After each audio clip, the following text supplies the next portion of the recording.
ایک حدیث پاک کا مفہوم پڑھتا ہوں۔ حضرت ثعلبہ ابن عبد الرحمن یہ ایک جوان انسان ہے، ابتدائی جوانی میں ان کو حضور کا دامن نصیب ہو گیا اور یہ مسلمان ہو گئے، حضور کے ہاتھوں پہ کلمہ پڑا۔ کیا نصیبے تھے ان کے جنہوں نے کلمہ دینے والے نبی کے ہاتھوں پہ کلمہ پڑا تھا، کیا نصیبے تھے ان کے جنہوں نے نماز لانے والے نبی کے پیچھے نمازیں پڑھی تھی، کیا نصیبے تھے ان کے جنہوں نے بشکل مصطفیٰ اللہ کے نور کو دیکھا تھا، کیا نصیبے تھے ان کے جن کی آنکھوں کو خدا بھی پیار سے دیکھتا تھا، کیا نصیبے تھے ان کے جن کا مٹھی بھر جو خیرات کرنا لوگوں کے احد پہاڑ سونا خیرات کرنے سے بھی زیادہ بہتر تھا، کیا نصیبے تھے ان کے جن کے گھوڑوں کی ٹاپوں سے لگنے والی دھول کی قسم قرآن نے یاد فرمائی ہے، کیا نصیبے تھے ان کے جس طرح جنت کا ہونا یقینی قرار دیا گیا ہے ان صحابہ کا جنتی ہونا یقینی قرار دیا گیا، کیا نصیبے تھے ان کے جن کی اقتداء کو نجات کا ذریعہ قرار دیا گیا، کیا نصیبے تھے ان کے جن کو دیکھنا جہنم سے نجات کا ذریعہ قرار دیا گیا، کیا نصیبے تھے ان کے جن کی صحبت اللہ اکبر رسول اللہ کی صحبت کی نیابت کا ذریعہ قرار دے دیا گیا۔ اللہ اللہ کیا نصیب والے تھے، لیکن حضور کی تربیت نے ان کو کس قدر عظیم معتبر اور محترم بنا دیا تھا۔ ثعلبہ ابن عبد الرحمن جوانی کی ابتدا میں مسلمان ہوئے، شوق یہ تھا زیادہ تر وقت میں نے اللہ کے نبی صلی اللہ علیہ وآلہ وسلم کی چوکھٹ پہ گزارنا ہے۔ کریم آقا سے بندہ پرور غریب پرور آقا سے عرض کی آقا جوانی کی ابتدا ہے، میں یہ چاہتا ہوں کہ زیادہ تر وقت آپ کی صحبت پہ گزاروں۔ میرے نبی نے کسی کو نہ نہیں کہا، میرے کریم آقا نے فرمایا ثعلبہ تجھے اجازت ہے۔ اور پھر ثعلبہ جب حضور کی چوکھٹ پہ رات و دن رہنے لگے تو آقا نے ان کی ڈیوٹی مقرر کر دی، اگر کسی کو بلانا ہوتا سرکار ان کو بھیج کر کے بلاتے، کوئی سودا سلف لانا ہوتا حضور ان کو لانے کے لیے بھیج دیتے، کوئی اعلان کرنا ہوتا ان کو کبھی کبھی منادی بنا دیا جاتا۔ ثعلبہ ابن عبد الرحمن کو ایک مرتبہ میرے کریم آقا صلی اللہ علیہ وآلہ وسلم نے ایک صحابی کے گھر پہ بھیجا۔ حدیث پاک کا مفہوم ہے ابھی ابتدائی دن تھے، تربیت ابھی مکمل نہ ہوئی تھی، تربیت کے ایام جاری تھے، ابھی تربیت سے وہ گزر رہے تھے۔ اللہ اکبر، کسی کے گھر جاؤ تو آداب یہ ہیں کہ کسی کے دروازے پہ دستک دے کر سائیڈ میں کھڑے ہو جاؤ تاکہ اگر وہ دروازہ کھولے تو اس کے گھر میں تمہاری نظر نہیں پڑنا چاہیے۔ میرے کریم آقا فرماتے ہیں اپنے گھروں کی چھت پر بلا عذر شرعی نہ چڑھا کرو، اس لیے کہ اگر تم اپنے گھر کی چھت پر چڑھو گے اور کسی کے گھر میں تمہاری نظر پڑ گئی تو اللہ اس نظر کے بارے میں بھی تم سے سوال کرے گا۔ خالی گھروں میں نظر ڈالنے پر بھی میرے نبی نے منع کیا ہے، جو لوگوں کی آبرو پہ نظر ڈالتے ان کا انجام کیا ہوگا۔ حالت روزہ میں جو انٹرنیٹ پر زنا کے مناظر دیکھتے ان کا انجام کیا ہوگا، جو روزے کی عظیم راتوں کے اندر کرکٹ محلے میں کھیلتے ہوئے وقت کو ضائع کر دیتے ان کا انجام کیا ہوگا۔ آج کے لوگ کہتے ہیں مولانا آخر یہ کرکٹ سے مولویوں کو کیا دشمنی ہے، بڑے بڑے دیندار لوگ کرکٹ کھیلتے ہیں، کرکٹ میں کیا گناہ ہے، نہ اس میں بد نظری ہے، نہ بد نگاہی ہے، نہ یہ ہے، نہ وہ ہے، نہ وہ ہے۔ یاد رکھنا کرکٹ میں اگر کوئی گناہ نہ بھی ہو تو جو وقت ضائع ہو رہا ہے نا یہ کیا کوئی کم گناہ ہے؟ وقت کو ضائع کرنا خود گناہ ہے، وقت کا ضیاع خود گناہ ہے۔ اللہ کے حبیب صلی اللہ علیہ وسلم فرماتے ہیں جس نے دنیا میں ایک لمحہ ضائع کیا ہوگا وہ قیامت کے دن پچھتائے گا کہ میں نے ایک لمحہ کیوں ضائع کر دی۔ گھنٹوں سب کی نیند برباد کرتے ہو، خراب کرتے ہو، پوری رات جگتے ہو، اگر وہ رات مصلی پر گزرے تو پھر کیا بات ہے۔ آج لوگ کہتے ہیں مسلمانوں کو ترقی کیوں نہیں ملتی، کل تک مسلمان تاجدار تھا آج مسلمان بھکاری ہو گیا۔ ہم کہتے ہیں اس وقت تک مسلمان تاجدار تھا جب اس کی راتیں مصلی پر اپنے گناہوں کو یاد کر کے روتے ہوئے گزرتی تھی، اب تو رونا ہی نہیں آتا، کیوں؟ کیونکہ گناہ کا احساس ختم ہو گیا۔ احساس ضیاء جس قوم سے ختم ہو جائے پھر اس قوم کو ختم کر دیا جاتا ہے۔ اللہ کے حبیب صلی اللہ علیہ وسلم فرماتے ہیں اگر تیرے گھر میں کوئی جھانکے اور اسلامی حکومت ہو اور تو اس کی آنکھ میں نیزہ مار کر اس کو اندھا کر دے تو تجھ پر کوئی مواخذہ نہیں، اس نے جھانکا کیوں تھا؟ اسلامی حکومت ہو تو قانون یہ ہے، آپ کسی کے گھر میں جھانک نہیں سکتے. اور آج حالت یہ ہے کہ پڑوسی کی بیٹیاں ہماری نظروں سے محفوظ نہیں. قوم تمہارا اچھا مذاق اڑا رہی ہے. آصفہ کی آبرو کی حفاظت کرنے کے لیے احتجاج کرنے نکلے ہو، تم سے گلی کی بچیاں محفوظ نہیں. لوگ جو تمہاری بیٹیوں کی آبرو کا جنازہ نکال رہے ہیں بہت سوچ سمجھ کے، انہیں پتا ہے کہ تمہارے کھوکھلے نعرے کسی آصفہ کی آبرو نہیں بچا سکتے. تم ہزاروں آصفہ کو، اپنے محلے کی آصفہ کو تم جب پاپ کی نظر سے دیکھ رہے ہو، اس کا احتجاج کون کرے گا؟ بیٹیوں کی آبرو کا تحفظ پاپی نگاہوں نے کبھی نہیں کیا. یہ سیاسی ہتھ کنڈے اور اخبارات میں تصویر چھپانے کا شوق تمہیں نعرہ لگانے پہ مجبور کرتا ہے، مگر دنیا اچھی طرح جانتی ہے کہ تمہاری آنکھوں میں وہ تقدس نہ رہا جو محمد بن قاسم کی آنکھوں میں تھا. اگر وہ تقدس تم پیدا کر لیتے تو احتجاج کی ضرورت نہیں پڑتی. تمہاری بیٹیوں کو کوئی آنکھ اٹھا کے دیکھ نہیں سکتا تھا. ہم ہندوستان میں جو پہلی مرتبہ آئے تھے، قرآن پڑھنے نہیں آئے تھے، قرآن پڑھانے نہیں آئے تھے، اذان دینے نہیں آئے تھے، نماز پڑھانے نہیں آئے تھے. اگر تاریخ اسلامی کا جائزہ لو تو پتا چلتا ہے ہم پہلی مرتبہ جو ہندوستان آئے تھے صرف ایک بیٹی کی عزت کی حفاظت کے لیے آئے تھے. اسلامی مملکت کے بادشاہ کو پتا چلا کہ ہندوستان کا ایک بادشاہ جس نے اپنی سگی بہن کے ساتھ نکاح کر رکھا ہے، تو اس نے کہا تھا بیٹی صرف بیٹی ہوتی ہے، چاہے وہ کسی کی بھی بیٹی ہو. ہم 7 سمندر پار جا کر اس بیٹی کی عزت کی حفاظت کریں گے. یہ اور بات ہے، تم بیٹی کی عزت بچانے آئے تھے، لوگ تمہارے کردار کو دیکھ کر کے اسلام قبول کر لیا کرتے تھے. یہ اور بات ہے. لیکن ہم پہلی مرتبہ نہ قرآن پڑھنے آئے تھے نہ پڑھانے. ہمارا مقصد تھا بیٹی بچانا. آج لوگوں کو سوچ رہا ہے بیٹی بچاؤ، بیٹی پڑھاؤ. ہم نے تمہاری بیٹیوں کی آبرو بچایا ہے. آج ہماری بیٹیوں پہ نظر مت ڈالو، اس لیے کہ ہم نے احسان کیا ہے، بہت بڑا احسان کیا ہے. جن کی بیٹیاں چتاؤں پہ جلا کرتی تھی، اسلام نے آنے کے بعد ان کو سہاگن بننے کا تصور اور شعور عطا کیا ہے.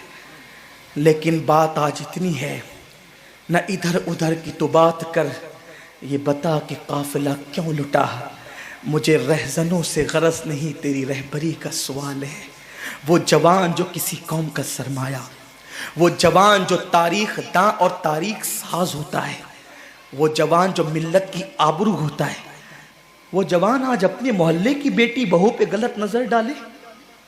اور حد تو یہ ہے کہ اب کوئی روکنے والا بھی نہ رہا. بلی کے گلے میں گھنٹی کون باندھے؟ اور اسی کو لوگوں نے فیشن سمجھ رکھا ہے. فلموں کے مناظر ہم اپنے محلے میں دہرائیں گے تو یہی حال ہوگا جو دیکھ رہے ہیں. ہم فلموں کے مناظر دہرانے کے لیے نہیں آئے تھے، ہم تو یہاں عبادت کے لیے آئے تھے، ہم تو یہاں نگاہوں کے تقدس کے لیے آئے تھے. بہرحال تو ثعلبہ ابن عبد الرحمن کو حضور علیہ السلام نے بھیجا بلانے کے لیے ایک صحابی کو. ابتدائی ایام تھے تربیت کے، وہ گئے اور انہوں نے دروازے کو دھکا دے دیا، دستک کی بجائے دھکا دے دیا. دھکا دیا تو دروازہ کھل گیا. دروازہ کھل گیا تو ایک عورت بیٹھ کر اس دروازے کے پیچھے غسل کر رہی تھی. اس پر ایک نظر پڑ گئی.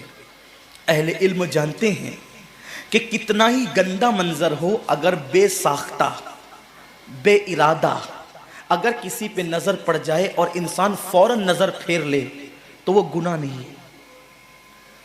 اللہ کے رسول فرماتے ہیں کسی ایسے منظر پہ جس کو دیکھنے کو اللہ نے منع فرمایا، بے ارادہ نظر پڑ جائے اور پھیر لو فوراً، پہلی نظر معاف ہے، وہ گناہ نہیں ہے. لیکن جن کے رتبے ہیں سوا، ان کو سوا مشکل ہے. پہلی نظر پڑی اس نہاتی ہوئی عورت پر. اس پہ میں تفسیرہ نہیں کر سکتا کہ اگر کوئی غسل کرے تو اس کی کیفیت کیا ہوگی. یہاں بیٹھنے والا مجمع باشعور ہے، عقل مند ہے، دانا ہے، بینا ہے. وہ جانتے ہیں کہ اگر کوئی غسل کرے تو اس کی کیفیت کیا ہوتی ہے. پہلی نظر ثعلبہ کی پڑی، فوراً نظر پھیر لی. اس کو ہم گناہ تو نہیں کہتے، بلکہ اس نہ کردہ گناہ کا احساس ثعلبہ کو اتنا ہوا کہ آنکھ سے آنسو ٹپک پڑے. میں نے کیا دیکھ لیا؟ مسلمان ہونے کے بعد میں نے کیا دیکھ لیا؟ اور پھر نگاہیں آسمان کی طرف اٹھا کر روتے ہوئے کہتے ہیں اے اللہ مجھ سے بہت بڑا گناہ ہو گیا. دیکھو یہ احساس گناہ نہیں ہے لیکن احساس، نہ کردہ جرم کا احساس. اے اللہ مجھ سے کیا ہو گیا. اور پھر عشق مصطفیٰ نے انگڑائی لی، محبت رسول نے انگڑائی لی. عاشقوں کی پہچان، عاشقوں کا انداز، عاشقوں کی غیرت عشق رسول. حضرت ثعلبہ ابن عبد الرحمن کہتے ہیں اللہ مجھ سے کتنا بڑا گناہ ہو گیا، تجھے تیری شان ستاری کا واسطہ اس گناہ کی خبر میرے محبوب کو مت ہونے دینا، اس گناہ کی اطلاع میرے حبیب کو مت ہونے دینا. اگر ان کو پتا چل گیا تو ان کا دل ٹوٹ جائے گا، وہ غمگین ہو جائیں گے، مجھ سے ناراض ہو جائیں گے. بس اب ایک ہی بات کر رہے ہیں اے اللہ میرے گناہ کی خبر، تو اس گناہ کا چاہے جتنا بڑا مجھے عذاب دے دے تیری مرضی، لیکن اس گناہ کی خبر میرے محبوب کو مت ہونے دینا. اگر ان کو اس کی اطلاع ہو گئی تو ان کا دل ٹوٹے گا، میرے محبوب کا دل ٹوٹے گا. کاش نعتیں سن کر کے جھومنے والی قوم اس عاشق کے احساس کو اپنے دل میں پیدا کرتی. ایک ناکردہ جرم کا اتنا احساس کہ میرے محبوب کو خبر ہو گئی تو دل ٹوٹ جائے گا. یہاں تو رمضان شریف میں بھی داڑیاں مڈا کر گٹروں میں پھینک رہے ہیں، یہاں تو سود کے حرام کے لقموں سے افطار کر رہے ہیں. افطار پارٹیاں ہو رہی ہے مسلمانوں کی. کس کو بلا رہے ہیں؟ جن کے پیٹ نہیں بلکہ ان کا حلق بھی بھرا ہوا ہے. افطار پارٹیوں میں مدعو ان کو کیا جا رہا ہے جن کے حلق بھی بھرے ہوئے اور جو روزے سے نہیں ہے. اور جو بھیونڈی کے مضافات میں، مالیگاؤں کے مضافات میں، بمبئی کے مضافات میں جو روزے دار بچیاں اپنی ماں سے افطار کے وقت کہہ رہی ہے ماں کھجور بھی آج ہمارے گھر نہ آ سکی، افطار کا انتظام تو کر. ان کے لیے کوئی نہیں سوچتا. یہ مسلمانوں کی افطار پارٹیاں، یہ مسلمانوں کا انداز ہے افطار کرانے کا. جن کے روزے نہیں ان کے لیے دسترخوان بچھائے جا رہے ہیں، اور جو پانی پہ افطار کر رہے ہیں اور کھجور کھا کر کے جو افطار کر رہے ہیں ان کا کس کو خیال ہے. میرے آقا فرماتے ہیں یہ رمضان شریف غریبوں کے ساتھ غم گساری کا مہینہ ہے، غریبوں کی غم خواری کا مہینہ ہے. اما عائشہ صدیقہ سلام اللہ علیہ فرماتی ہیں حضور ایسی سخاوت کرتے تھے جیسے دریا ماہ رمضان شریف میں. حضور تو سخی بہت تھے لیکن رمضان شریف میں سخاوت کا انداز ایسا ہو جاتا تھا جیسے دریا بہہ رہا ہے. پڑوس میں بچیاں بھوکی ترس رہی ہے جن کے یہاں سحری کا انتظام نہیں، اور ہم سحری کے بعد کھانے کو گھر کے آنگن میں پھینک رہے ہیں. کیا انداز ہے. اور پھر کہتے ہیں کہ ہم تباہ کیوں ہو رہے ہیں. اب تو مسلمان کافروں کو افطار کراتے. یہ غیرت ایمانی ہے لوگوں کی، کافروں کے ساتھ افطار پارٹیاں ہو رہی. اللہ سے ڈرو مسلمانوں، اللہ سے ڈرو، رب کا کچھ خوف کرو. اگر تم نے حلق تک کھانے والوں کو کھلایا اور ان غریبوں کو سسکیاں لینے پہ چھوڑ دیا تو قیامت کے دن کہیں ایسا نہ ہو کہ تمہارے روزے تمہارے منہ پہ مار دیے جائیں. اللہ کے رسول نے نہیں فرمایا کہ جو پیٹ بھر کے کھا کے سو جائے اور اس کا پڑوسی بھوکا ہو ایسا بندہ کامل مومن نہیں ہو سکتا. ہم نے حضور کی سنت کو ترک کر دی، بلکہ میرے کریم آقا نے تو یہاں تک فرمایا اگر غریب بستی میں رہتے ہو اور سالن کی خوشبو سالن پکتے وقت 4 گھروں میں پہنچ جائے تو تھوڑا سا پانی زیادہ ڈال دیا کرو، کیونکہ جن کے گھروں میں خوشبو پہنچی ہے ان کے گھر تک سالن پہنچا دیا کرو. اگر ان کا دل اس خوشبو سے ٹوٹ گیا تو اللہ تبارک و تعالی اس معاملے میں بھی تم سے پوچھ گچھ کر سکتا ہے. فکر کہاں ہے. ایک بزرگ سے پوچھا گیا اسلام کہاں ہے؟ فرمایا کتابوں میں. مسلمان کہاں ہے؟ تو کہا قبروں میں. اسلام کتابوں میں اور مسلمان قبروں میں. اب کیا بچا ہے؟ میں یہ تو نہیں کہتا کہ لوگ کافر ہو گیا، استغفر اللہ، کبھی نہیں کہتا. میرا مسلک تو اتنا محتاط مسلک ہے. میرے امام نے کہا اگر کسی کے قول میں 99 وجہ کفر کی ہو اور ایک ایمان کا راستہ نکلتا ہو تو ہم ایمان کی طرف اس قول کو پھیریں گے. ہمارا مذہب مسلک یہ ہے. ہم مسلک اعلیٰ حضرت کے ماننے والے ہیں، ہم اسماعیل دہلوی کے مسلک کے ماننے والے نہیں ہیں. ہمارے مسلک میں بہت احتیاط ہے. مولائے کائنات نے کہا آسمان سے زمین پہ گرنا آسان ہے، کسی مسلمان کو کافر کہنا میرے لیے مشکل ہے. خارجیوں نے جب مولا علی کو کافر کہا تو فرمایا ان کی بے باکی ہے، وہ مجھے کافر کہتے ہیں، میں ان کو کافر نہیں کہتا، یہ میری احتیاط ہے. میں آپ کو کافر کہنے استغفر اللہ کبھی بھی نہیں کہہ سکتا، تصور نہیں کر سکتا. بلکہ خدا کی عزت کی قسم اپنے دل کے جذبات پیش کروں کہ جب ہم ممبر پہ بیٹھ کر کے خطاب کرتے ہیں تو یہ سوچ کے کرتے ہیں کہ ہم اپنے مخدوموں کو خادم کی حیثیت سے سبق سنا رہے ہیں. اللہ ان کی دعاؤں کی برکت سے ہماری نجات کا سامان کر دے گا. ہمارا تصور یہ ہوتا ہے، ہم اس تصور کے ساتھ آپ کے پاس بیٹھتے ہیں اور آتے ہیں. لیکن سوچو تو صحیح ہمارے اسلاف نے کیا کہا. مذہب کتابوں میں ہے، مسلمان قبروں میں ہے. اب کیا ہے؟ کسی نے کہا نا کہ غلط ہے مسلمان مارا گیا، وہ ایک تصویر تھی جو مٹا دی گئی. کہیں ہم تصویر مسلم تو نہیں بن گئے. ثعلبہ ابن عبد الرحمن عرض کرتی اللہ جتنا بڑا چاہے تو مجھ پہ عذاب ڈال دے لیکن میرے محبوب کو اس کی اطلاع نہیں ہونے دے. حالانکہ یہ ان کی عشق کی بولی تھی، ورنہ عالم ما کان و ما یکون سے کیا چھپ سکتا تھا. جس کی نگاہوں سے خدا کی ذات نہ چھپی اس کی نگاہوں سے کس کے اعمال چھپ سکتے تھے. وہ تو شاہد ہے، شہید ہے، وہ بصیر ہے، وہ عالم ما کان و ما یکون ہے. اور انبیاء کی امت کے اعمال پہ جو گواہی دیں گے کیا وہ اپنی امت کے اعمال سے بے خبر رہیں گے؟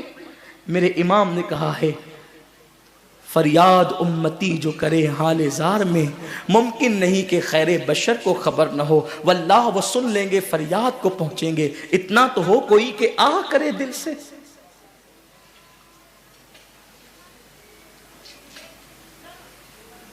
حسن کا نام لے کر تو پکار دیکھ غم میں کہ یہ وہ نہیں جو غافل پس انتظار آئے.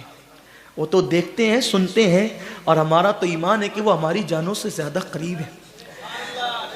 لیکن عشق کی بولی ایسی ہی ہوتی ہے. اقبال نے بھی کہا تھا، ڈاکٹر اقبال نے 4 مصرے کہے تھے فارسی میں جس کا مفہوم میں عرض کروں. وہ کہتے ہیں اللہ تو بڑا کریم ہے، میرے گناہ حد سے سوا ہے.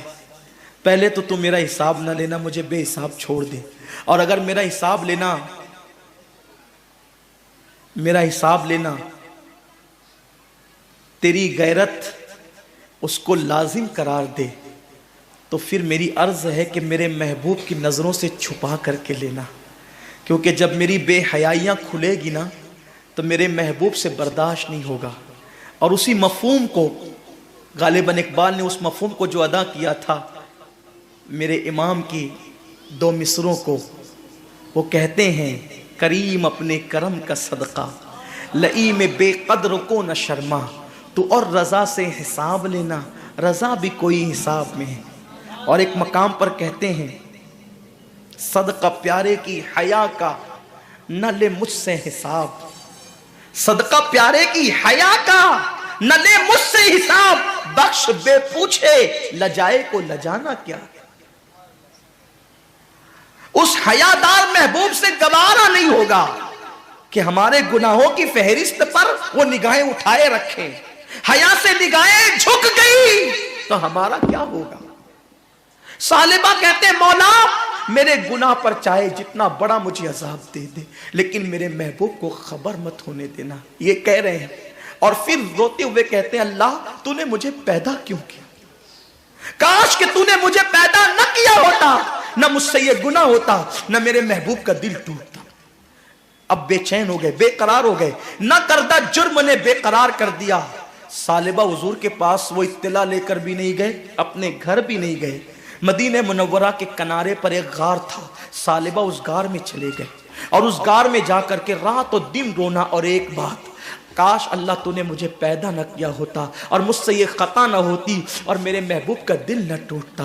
مولا میرے محبوب کو اس گناہ کی اطلاع مت ہونے دینا. ایک ہی بات کرتے، مجھے بخش دے، مجھے معاف کر دے یا مجھے عذاب دے دے لیکن میرے محبوب کو اس گناہ کی اطلاع نہ ہونے دے.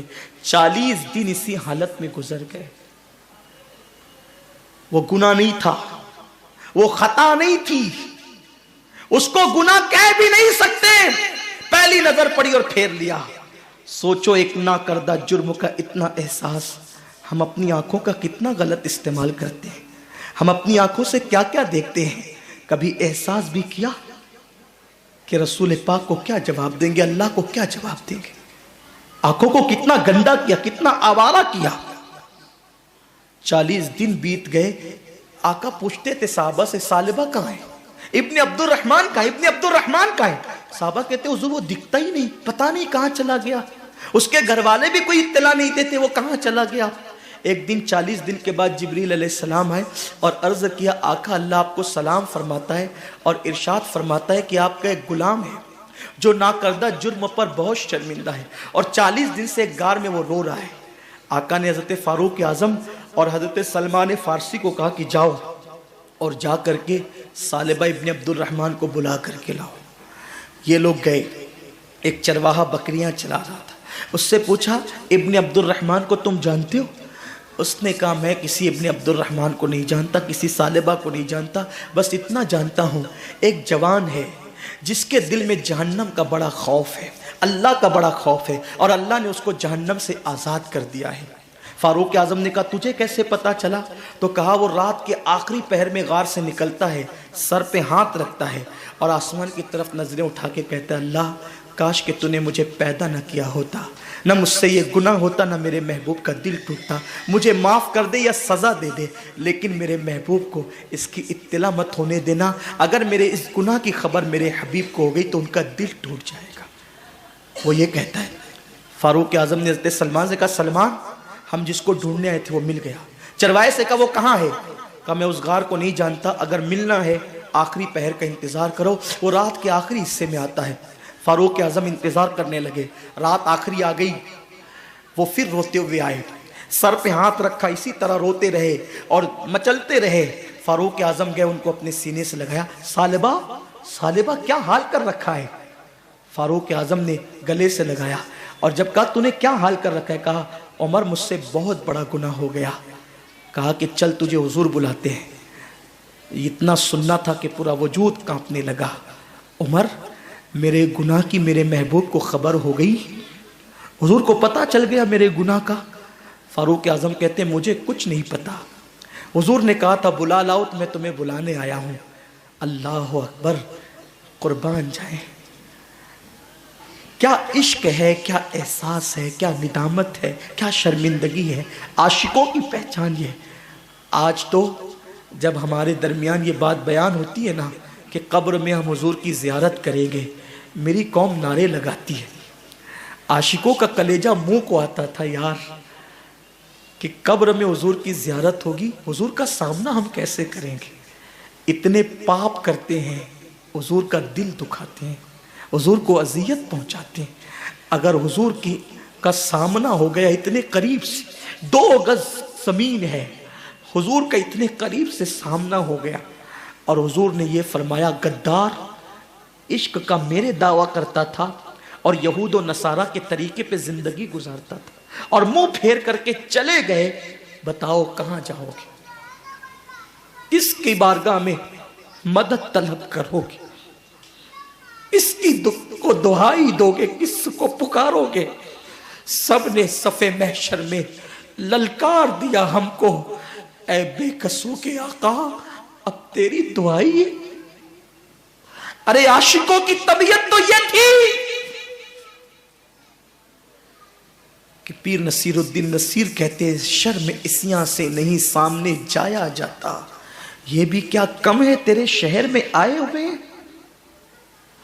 سرکار غوث پاک جب پہلی مرتبہ حضور کے روضے پر گئے تو غوث پاک رضی اللہ تعالیٰ 1 سیکنڈ بھی کھڑے نہ رہے اور وہاں سے یہ کہتے ہوئے نکل پڑے اللہ ان کے صدقے میری مغفرت فرما۔ کسی نے کہا عبد القادر جیلانی آپ کھڑے نہیں رہتے؟ فرمایا شرم آتی ہے کیا منہ لے کر کھڑا رہوں؟ جس نے 40 سال تک کے عشاء کے وضو سے فجر کی نماز پڑھی وہ کہتے کیا منہ لے کر کھڑا رہوں؟ اور ہم قبر میں زیارت کی بات سن کر نعرے لگنے بھی چاہیے، لیکن یہ احساس تو ہو ہم نے کیا کیا ان کی خوشی کا کام، وہ کون سا جرم ہے، وہ کون سا گناہ ہے، وہ کون سا پاپ ہے جو ہماری زندگیوں کے اندر موجود ہے۔ مسلمانوں اگر آپ برا نہیں مانے کتا ہم سے بازی لے گیا. کم سے کم وہ کتا ہو کر اس نے کبھی اپنے کسی عمل سے نبی کا دل نہ دکھایا. ہم نے تو صبح گناہ کر کے نبی کا دل دکھایا, شام گناہ کر کے نبی کا دل دکھایا. مسلمانوں, ہم سے زیادہ بے غیرت کون ہوگا کہ ہم نے سحری کرنے کے بعد کہا ابھی تو فجر کو بہت ٹائم ہے اور سو گئے. رمضان شریف میں بھی فجر کی نماز چھوڑ دی, تھکن کا بہانہ لے کر بستر میں ظہر گنوا دی اور عصر کے آخری وقتوں میں اٹھے اور کہنے لگے کہ افطار کی تیاری کرو, کب اذان ہوگی. یہ اپنی دن اور اپنی راتیں ہیں. ہائے کیسی غفلت ہے, کس بلا کی میں سے ہے سرشار ہم, دن ڈھلا ہوتے نہیں ہوشیار ہم. ثعلبہ کہتے ہیں عمر کیا میرے محبوب کو میرے گناہ کی خبر ہو گئی؟ فاروق اعظم نے کہا مجھے کچھ نہیں پتا, حضور نے تمہیں بلایا. پورا وجود کانپنے لگا. نہیں عمر, حضور نے بلایا ہے تو میں انکار نہیں کر سکتا, ضرور آؤں گا, لیکن میں حضور کا سامنا نہیں کر سکتا. حضور سے آنکھیں ملانے کے قابل نہیں ہوں, حضور کی بارگاہ میں کھڑے رہنے کے قابل نہیں ہوں. میں اس وقت آؤں گا, مجھے انتظار کرو لے کر کے. جب حضور نماز میں ہوں گے تو مجھے لے کے چلنا تاکہ حضور مجھے نہ دیکھے اور میں حضور کو نہ دیکھ سکوں. فاروق اعظم نے کہا بہت اچھا. فجر کا انتظار ہوا, فجر کا وقت شروع ہوا, پھر مسجد میں آئے. اس وقت تو پہنچے جب حضور نماز پڑھا رہے تھے. حضور کی قرات کی آواز جیسے ہی ثعلبہ کے کانوں میں آئی, چیخ ماری, زمین پہ گر پڑے, بے ہوش ہو گئے. نماز فجر کے بعد حضور نے پوچھا کہاں ہے ثعلبہ؟ فاروق اعظم نے کہا حضور وہ تو بے ہوش پڑا ہے. آقا نے ثعلبہ کا ہاتھ پکڑ کے ہلایا, ثعلبہ کو ہوش آ گیا. آقا نے پوچھا ثعلبہ کیا حال ہے؟ عرض کی حضور گناہ نے میرا حال برا کر رکھا ہے. نفس بدکار نے دل پر یہ قیامت توڑی, عمل نیک کیا بھی تو چھپانے نہ دیا. میرے اعمال کا بدلہ تو جہنم ہی تھا, میں تو جاتا میرے سرکار نے جانے نہ دیا. میرا برا حال ہے آقا گناہ سے. سرکار نے فرمایا اے ثعلبہ میں تجھے ایک ایسی آیت نہ بتاؤں کہ جس کو پڑھنے کے بعد سارے گناہ بخش دیے جاتے ہیں؟ ایسی آیت نہ بتاؤں؟ ثعلبہ نے کہا حضور بتائیں. فرمایا جو کہتا ہے ربنا آتنا فی الدنیا حسنہ وفی الآخرۃ حسنہ وقنا عذاب النار, جو یہ آیت پڑھتا ہے اللہ اس کے سارے گناہوں کو بخش دیتا ہے. ثعلبہ نے کہا مگر آقا میرا گناہ بہت بڑا ہے. ایک نہاتی ہوئی عورت پر نہ چاہتے ہوئے نظر پڑ گئی اور پہلی نظر پھیر لی. اتنا احساس ہے گناہ کا. میرے جوان تیری آنکھوں کا کیا ہوگا؟ تو نے تو زنا کے مناظر پوری پوری رات دیکھ کر کے گزارا. تیری آنکھوں کا کیا ہوگا؟ تو نے تو نامحرم عورتوں کے کندھوں پہ ہاتھ رکھ کر پارکوں کی سیر کی. تو نے تو فون پر لمبی لمبی گفتگو کر کے لڑکیوں کو زنا کی دعوت دی. اسی لیے پیدا ہوا تھا انسان, اسی لیے قدرت نے ہمیں پیدا کیا تھا. اور کب تک گناہ کریں گے؟ جوانی کب تک رہے گی؟ طاقت کب تک رہے گی؟ جیسے ہی ثعلبہ نے یہ بات کہی نا آقا مگر میرا گناہ بہت بڑا ہے. آقا نے کہا ثعلبہ تیرا گناہ بڑا نہیں, اللہ کا کلام بڑا ہے. روتے ہیں ثعلبہ حضور میرے گناہ کی آپ کو خبر ہو گئی؟ حضور نے کوئی جواب نہ دیا. کیوں؟ اس لیے کہ آج جو عیب کسی پر نہیں کھلنے دیتے کب وہ چاہیں گے میری حشر میں رسوائی ہو. ثعلبہ رو رہے ہیں. آقا نے کہا لے جاؤ سلمان ان کے گھر پہنچا دو. حضرت ثعلبہ ابن عبد الرحمن کو ان کے گھر پہنچایا گیا. 8 دن رہے پھر بھی مسجد نبوی میں نہیں آئے. رونا رونا رونا, اللہ میرے گناہ کی میرے محبوب کو خبر مت ہونے دینا ورنہ دل ٹوٹ جائے گا. کفار کے پتھر محبوب کے دل کو اتنی تکلیف نہیں پہنچاتے, عاشقوں کے گناہ جتنی تکلیف پہنچاتے ہیں. ثعلبہ رو رہے ہیں. 8ویں دن حضور نے پوچھا سلمان میرے ثعلبہ کا کیا حال ہے؟ تو سلمان نے کہا حضور ایسا لگتا ہے کہ وہ زیادہ دن تک نہیں جی پائے گا, بہت برا حال ہے آقا اس کا, بہت برا حال ہے. سرکار نے کہا چلو اس کے گھر چل کے اس کی حوصلہ افزائی کرتے ہیں، اس کو مغفرت کا پروانہ سناتے ہیں۔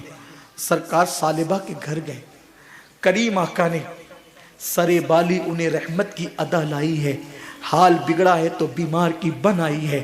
حضور جا کر ان کے بستر پہ بیٹھ گئے، ثعلبہ رو رہے تھے، حضور نے ان کا سر اٹھایا اور سر اٹھا کر کے اپنے زانوں پہ رکھا اور ان کے سر پہ ہاتھ پھیرنے لگے۔ کیا مقدر کا سکندر تھا جس کو زانوے رسول ملا، حضور کے ہاتھ۔ ارے ہمیں تو حضور کے نالین کے ذرے مل جائیں تو اپنے مقدر کی معراج ہو جائے، بلکہ نالین سر پہ رکھنے کو ملے تو ہم فخر سے کہیں جو سر پہ رکھنے کو مل جائے نالے پاکے حضور، تو پھر کہیں گے کہ ہاں تاجدار ہم بھی ہے۔ لیکن عشق کتنا غیرت مند ہوتا ہے، عاشق کتنا غیرت مند ہوتا ہے۔ جب حضور نے ثعلبہ کے سر پہ ہاتھ پھیرنا شروع کیا، اپنی گود میں سر رکھ کر، تو ثعلبہ نے گردن کھینچ کر گودی سے اپنے سر کو زمین پہ گرا لیا۔ یہ منظر صحابہ بھی دیکھ رہے تھے، حضور نے بھی اس منظر کو ملاحظہ کیا اور کریم آقا نے کرم کرتے ہوئے فرمایا، ثعلبہ تو نے میری گود سے اپنا سر کیوں کھینچ لیا؟ تو ثعلبہ کہتے ہیں، آقا اس سر کی آنکھوں نے اتنے پاپ کر لیے ہیں کہ اب یہ گناہ آلود سر آپ کی گود میں رہنے کے قابل نہیں، آپ کی گود میں رہنے کے قابل یہ سر نہیں ہے آقا، اتنے پاپ اس سر نے کیے ہیں۔ حضور نے کرم فرمایا، پھر سر اٹھا کر اپنی گود میں رکھا، پھر سر گرا لیا۔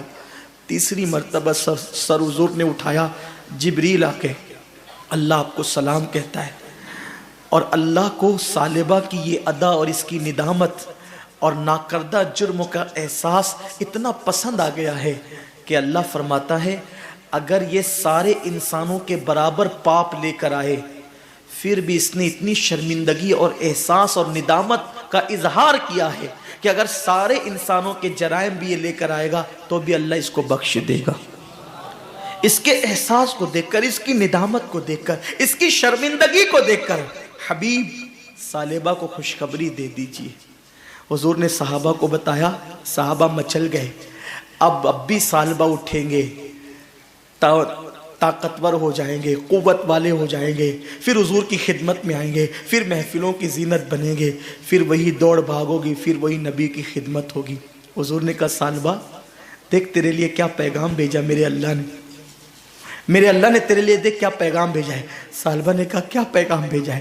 کہا، اللہ فرماتا ہے کہ ثعلبہ نے اتنا ندامت کا اظہار کیا اور اتنے ناکردہ جرم کا احساس کا اظہار کیا کہ اگر یہ سارے انسانوں کے برابر پاپ لے کر آئے تو بھی اللہ اس کو بخش دے گا۔